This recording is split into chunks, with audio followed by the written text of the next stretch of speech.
Hello everyone, मेरा नाम है अमर कुमार और आप देख रहे हैं मेरा यूट्यूब चैनल जय हिंद जय भारत। इस चैनल में आपको क्लास 6 से लेकर 12 तक के हर एक सब्जेक्ट के हर एक चैप्टर्स के लेक्चर मिलेंगे। यहाँ पे आपको मिलेगा best content with complete syllabus, ढेर सारे क्वेश्चंस, प्रीवियस ईयर क्वेश्चंस। तो फिर पेन और पेपर निकालो और मेरे साथ पढ़ना शुरू करो। हम हर एक चैप्टर के लेक्चर्स बना रहे हैं। अभी हम शुरुआत कर रहे हैं क्लास 10 के चैप्टर नंबर 1 से रियल नंबर पे, और आज ये लेक्चर नंबर 5 है जहाँ पे हम पढ़ेंगे इरेशनल नंबर के बारे में। तो फिर चलिए शुरू करते हैं, और इससे पहले जितने भी लेक्चर्स हैं आप उनको जरूर देख लेना, ठीक है। तो ये एक ऐसा टॉपिक है जिससे सीबीएसई हर बार क्वेश्चन पूछता है, या फिर जैक भी है हर बार क्वेश्चन पूछता है। टॉपिक का नाम है इरेशनल नंबर, ठीक है। इरेशनल नंबर मैंने लेक्चर नंबर 1 पे इरेशनल नंबर को बहुत ही अच्छे से समझाया हुआ है। वहाँ पे मैंने को प्राइम नंबर वगैरह को बहुत अच्छे से समझाया, जिसके कंसेप्ट यहाँ पे यूज होते हैं। तो अगर आपने उस लेक्चर को नहीं देखा तो आप लेक्चर नंबर 1 जरूर देख लो, जहाँ पे इरेशनल नंबर और को प्राइम नंबर को मैंने बहुत अच्छे से समझा दिया। अगर उसमें भी फिर भी अगर डाउट रहता है तो आप कमेंट में लिख देना, सर यहाँ पे भी थोड़ा सा मुझे डाउट आ रहा है, ठीक है। इरेशनल नंबर में क्या होता है, आपको जैसे क्वेश्चन आता है, ठीक है, पहले आप समझो इरेशनल नंबर क्या होते हैं। फिलहाल के लिए पहचानने के लिए समझो, जो मेरे लिए काम का चीज है वो मैं बता दे रहा हूँ, ठीक है। रूट के अंदर आपको दिया रहेगा, अगर रूट के अंदर वाला नंबर m अगर वो परफेक्ट स्क्वायर नहीं बन पाता, परफेक्ट स्क्वायर बन जाएगा तो फिर वो रेशनल में चेंज होगा। अगर वो परफेक्ट स्क्वायर नहीं बन पाता, ठीक है, अगर वो परफेक्ट स्क्वायर नहीं बन पाता तो वो रेशनल नंबर ही रह जाएगा, ठीक है। जैसे कि एग्जांपल बात करूं, जैसे कि लिखा हुआ है root three is not a perfect square. अगर ये परफेक्ट स्क्वायर नहीं है तो इसके बाहर नहीं आ पाएगा, तो ये रूट के अंदर ही रह जाएगा, तो ये बनेगा इरेशनल नंबर एग्जाम्पल में। और जैसे रूट 5, रूट 11, रूट 7, ये सारे के सारे बन जाएंगे इरेशनल नंबर, ठीक है। अगर आगे हम इसके आगे बात करें, ठीक है, आपको क्वेश्चन जो मिलेगा, ठीक है, क्या मिलेगा क्वेश्चन, बहुत ही सिंपल है, हर साल क्वेश्चन है, इससे क्वेश्चन आ ही रहे, तो आप एक बार इसके स्टेप्स को बहुत अच्छे से समझ लो। ये क्वेश्चन है, prove that root 3, root 2, root 5, root 11, root 7 is an irrational number. बात समझ, ढेर सारे क्वेश्चन है, तो सबका स्टेप ही वही है। जैसे मैं सिर्फ रूट 2 को बनाता हूँ या रूट 3 को बनाता हूँ, रूट 5 को लेकर बना देता हूँ, ठीक है। रूट 2 से ही बनाता हूँ, ठीक है, या रूट 5 का भी बना सकता हूँ, रूट 3 कोई भी नंबर रख सकते हो, ठीक है। तो मैं रूट 5 ही कर देता हूँ, चलो ठीक है। Root 5 is an irrational number, prove that root 5 is an irrational number, ठीक है।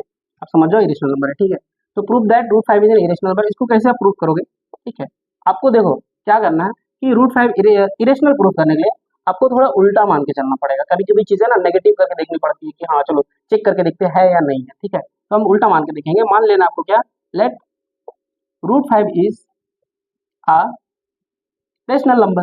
आपको बस यही मानना है, रूट 5 को क्या मानना है, रेशनल नंबर मानना है, ठीक है।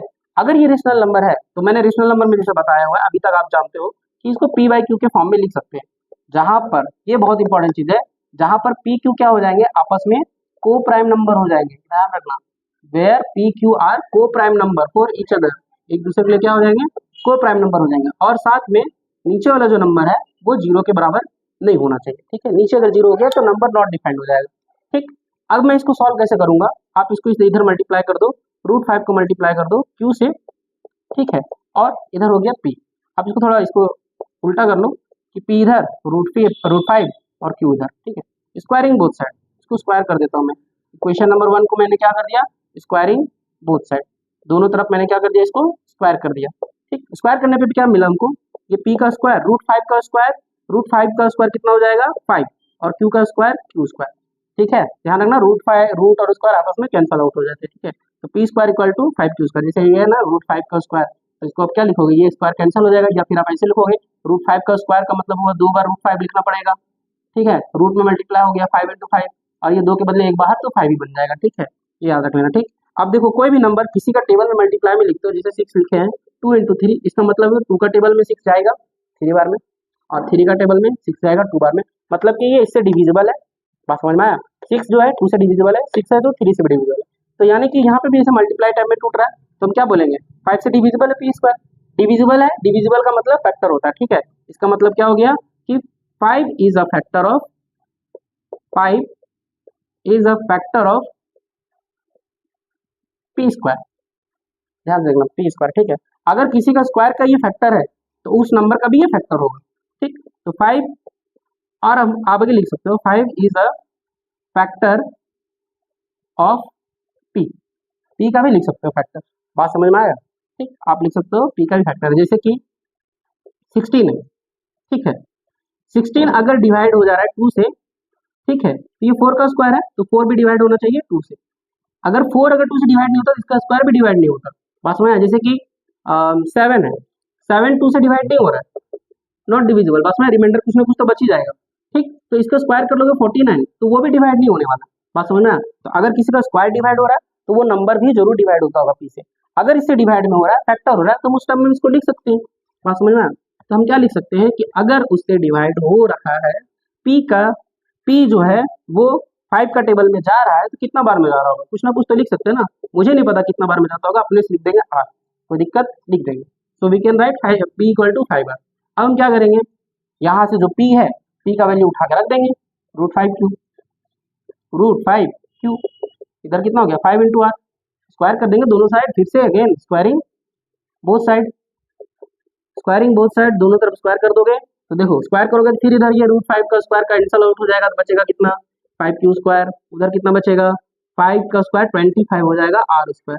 ये 5 का टेबल में 5 बार में कट जाएगा, कितना हो जाएगा q square is equal to 5 into r square. फिर ये मल्टीप्लाई हो गया, मतलब क्यू स्क्वायर 5 से डिवाइड होगा, बस में यानी क्यू स्क्वायर इज, या फिर आप इसको ऐसे बोल सकते हो 5 इज अ फैक्टर ऑफ, इसके आगे आप लिख सकते हो 5 is a factor of Q square, या फिर आप लिख सकते हो 5 is a factor of Q, है ना। सेम प्रोसेस है, क्यू लिख सकते हो, ठीक है। अब आगे हम बात करें, हमने तो बोला था क्या कि पी क्यू को प्राइम नंबर है, लेकिन अब हम देखते हैं क्या कि 5 जो है फैक्टर हो गया पी का, 5 जो फैक्टर हो गया क्यू का, ये फैक्टर हो गया, ठीक है। अब इससे हमको क्या कंक्लूजन मिलता है, सो मेरे पास क्या है कि 5 is a common factor of P and Q. भाई पी भी डिवाइड हो रहा है, ठीक है, 5 से, क्यू भी डिवाइड हो जा रहा है 5 से, बात समझ में, फैक्टर है। और को प्राइम नंबर क्या होते हैं, जिनके कॉमन फैक्टर नहीं होते, बात समझ में आ रहा है, जिनके कॉमन फैक्टर ही नहीं होते, लेकिन इसे कॉमन फैक्टर आ जा रहा है 5। अगर इसको कॉमन फैक्टर 5 आ जा रहा है, मतलब कि ये को प्राइम नंबर आपस में बचे ही नहीं, इसलिए हम क्या लिखेंगे कि P and Q R not को प्राइम नंबर, ये आपस में को प्राइम नंबर नहीं, बात समझ में आया, हम ऐसे लिखेंगे। लेकिन हम क्या कंट्राडिक्शन मान के रखें, इसके बाद आप यहां लिख लेना, but P and Q R prime number, ऐसा तो हम मान चुके हैं, को प्राइम नंबर, ठीक है, ऐसा हम मान चुके हैं को प्राइम नंबर। तो यानी कि हम जो मान रहे हैं वो गलत है, मैथ्स ने हमको गलत साबित किया है कि हम जो मान रहे हैं वो गलत बना है। देखो भाई बहुत ऐसा होता है कि हम मानते हैं चीजों को, लेकिन पता चलता है कि हम ही गलत है, बात समझ में आया। तो इसको यही तरीका बनाने का कि आप गलत मानो, फिर पता चलेगा कि हाँ चलो हमने गलती की थी, ठीक है, बात समझ में आया। तो को प्राइम नंबर हो गया, तो हम क्या बोलेंगे, सो आवर कंट्राडिक्शन, भाई बहुत गलत हो तुम, ठीक है, बहुत गलत मान के रखते हो, आवर कंट्राडिक्शन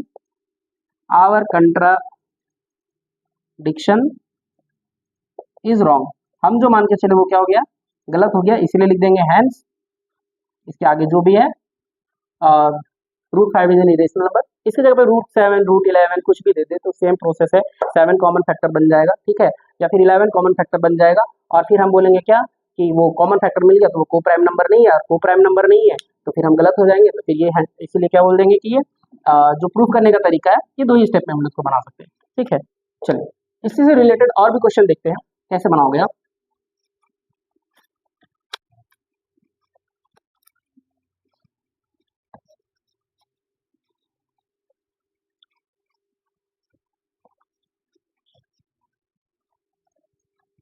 इसी से रिलेटेड क्वेश्चन हम लोग देखते हैं कैसे बनेगा, ठीक है।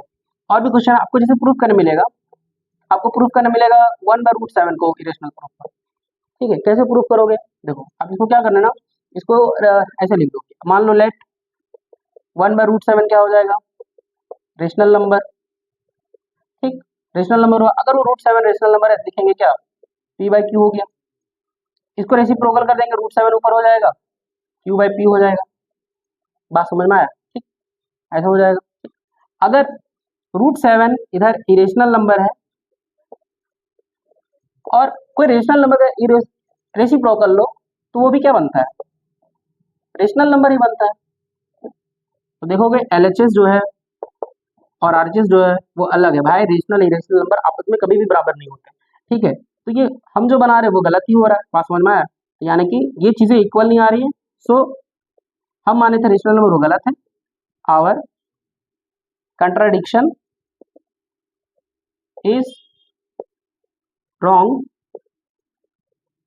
हेंस जो भी क्वेश्चन में बोला वो लिख दो आप, 1/√7 इज अ इरेशनल नंबर। ठीक है, अगर इसी तरह और क्वेश्चन आपको ढेर सारा बनेगा, बोलेगा 2√7 को प्रूफ कर दो, या 2√11 को, ऐसे कुछ भी बात समझ आए, बोलेगा इसको इरेशनल प्रूफ कर दो, तो कैसे करोगे आप? छोटा सा स्टेप आप लिखो, 2√7 किसके बराबर हो जाएगा? रेशनल नंबर मान लेंगे, p/q के बराबर हो जाएगा। ठीक है, आप इस 2 को इधर ले जाके डिवाइड कर दो, √7 1/2 इंटू p/q।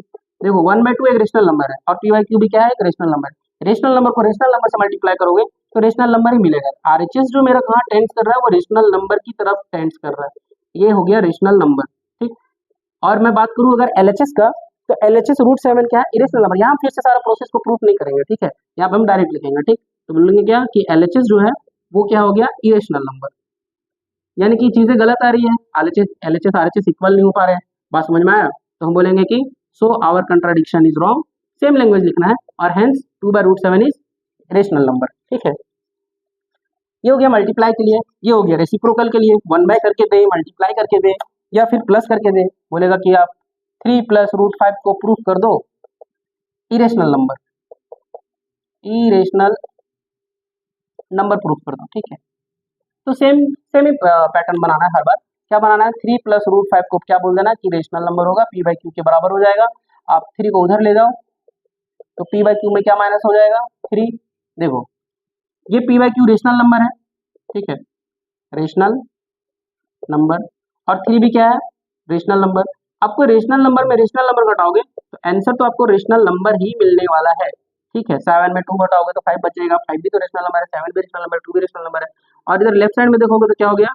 √5 इरेशनल नंबर हो गया। तो देखो एलएचएस इरेशनल है ना, इरेशनल नंबर, आई नंबर, ठीक है, और RHS rational number, r number, दोनों इक्वल ही नहीं है, फिर लैंग्वेज लगेंगे our contradiction is wrong, so hence it is an irrational number. ठीक, नेक्स्ट क्वेश्चन अगर बात करूं एनसीईआरटी एग्जाम्पलर का है। ठीक है, इस तरह के क्वेश्चन है। एनसीईआरटी एग्जाम्पलर बहुत ही कम बच्चे बनाते हैं, लेकिन उसमें एनसीईआरटी से अच्छे थोड़े टफ क्वेश्चन होते हैं। क्वेश्चन है कि √2 + √5 को आपको प्रूफ करना है, prove that √2 + √5 is an irrational number. इसको प्रूफ कैसे करेंगे? ज्यादा कुछ नहीं करना है, अगर आपको कोई प्रॉब्लम लग रहा है तो आप बस इसको ध्यान से देखो, है ना, डरो मत। इसको लिखो दो, √2 + √5 = p/q। रेशनल नंबर हम मान लेंगे अपने से, हर बार हम लोग गलत मानते हैं बहुत। ठीक है, तो इसको फिर क्या करना है? Squaring both side, squaring both side, दोनों तरफ स्क्वायर कर देंगे तो क्या होगा? इधर लिखाएगा √2 + √5 का होल स्क्वायर, उधर p/q का होल स्क्वायर। ठीक, √2 + √5 का होल स्क्वायर, ये a + b का होल स्क्वायर हो गया, a + b का whole square, a square + b square + 2 into √2 into √5 = p/q का होल स्क्वायर। ठीक, √2 का स्क्वायर 2, √5 का स्क्वायर 5 + 2 √2 5 है ना, कितना हो जाएगा ये? 2√10। ठीक, = p/q का होल स्क्वायर। ठीक, चलो ये कितना हो गया? 7। ठीक, 7 हो गया, 7 उधर लेके माइनस कर दो, 2√10 p/q का होल स्क्वायर -7, ये 2 है, उधर ले जाकर डिवाइड कर दो। और ऐसा करो, ये √25 को √25 ही रहने दो, मल्टीप्लाई नहीं करो, छोड़ो। ठीक, और अच्छा लगेगा थोड़ा, इसको सीबीएसई वालों को थोड़ा और डिटेल में बहुत पसंद है, तो इसको लिखते जाओ, √2 इंटू √5। ठीक, अभी आप देखोगे कि p q इंटीजर है, p और q क्या है? इंटीजर है। ठीक है, क्योंकि रेशनल नंबर मान के रखें तो p q इंटीजर होगा ही ना। ठीक, अब इंटीजर नंबर का स्क्वायर करो, उसमें इंटीजर नंबर घटाओ, तो ऊपर में तो इंटीजर ही रहेगा, और नीचे में q तो 0 नहीं है, यानी नीचे वाला नंबर 0 नहीं है, नीचे वाला नंबर नहीं है, ये भी एक इंटीजर है, ये भी इंटीजर है, वो भी इंटीजर है, तो ऊपर नीचे इंटीजर ही है, तो ये क्या बनेगा? रेशनल नंबर बनेगा। तो आरएचएस जो आपका क्या बन जाएगा? वो बनेगा रेशनल नंबर। ठीक, और एलएचएस आपका क्या है? इरेशनल इंटू इरेशनल है, इरेशनल को इरेशनल से मल्टीप्लाई करेंगे तो इरेशनल नंबर ही होगा। तो एलएचएस आपका क्या बनेगा? Irrational number. तो हम क्या बोलेंगे कि चीजें फिर से इक्वल नहीं आ रही है, तो आवर कंट्राडिक्शन इज रॉन्ग, है ना। So hence √2 + √5 is an irrational number, ठीक है। तो इसी तरह के क्वेश्चन आते हैं और इस बार भी ये क्वेश्चन आएगा, हर बार की तरह इस बार भी ये क्वेश्चन आने ही वाला है। 1 नंबर 2 मार्क्स 3 मार्क्स के लिए पूछेगा, क्योंकि इस चैप्टर से ज़्यादा क्वेश्चन बनते ही नहीं है, 1-2 क्वेश्चन इन्हीं से बनते हैं, ठीक है। अगर ये क्वेश्चन आपको समझ में आ रहा है तो आप वीडियो को लाइक करो, शेयर करो, और अगर आप चाहते हो कि आपको नोट्स मिले, पीडीएफ मिले, या फिर आप किसी तरह से आप ये और भी इसको अच्छे से आप देखना चाहते हो इनके नोट्स वगैरह को, तो आप मेरे टेलीग्राम चैनल को फॉलो करो। मेरा टेलीग्राम चैनल है जय हिंद जय भारत वंदे मातरम। आपको इसका लिंक डिस्क्रिप्शन में मिल जाएगा। आप मुझे इंस्टाग्राम में भी फॉलो कर सकते हो जय हिंद जय भारत वंदे मातरम के नाम से। फेसबुक में भी यही नाम है, जय हिंद जय भारत वंदे मातरम। आपको इन सब का डिस्क्रिप्शन आपको लिंक में ही मिल जाएगा, ठीक है। और इसी तरह के लेक्चर्स देखने के लिए मेरे साथ जुड़े रहें। मैं इसी तरह क्लास 6 से लेकर 12 तक के हर एक सब्जेक्ट के हर एक चैप्टर से बेस्ट कंटेंट्स निकाल कर मैं बनाते जा रहा हूँ, ठीक है। तो आप मेरे साथ बने रहे, तब तक के लिए जय हिंद जय भारत।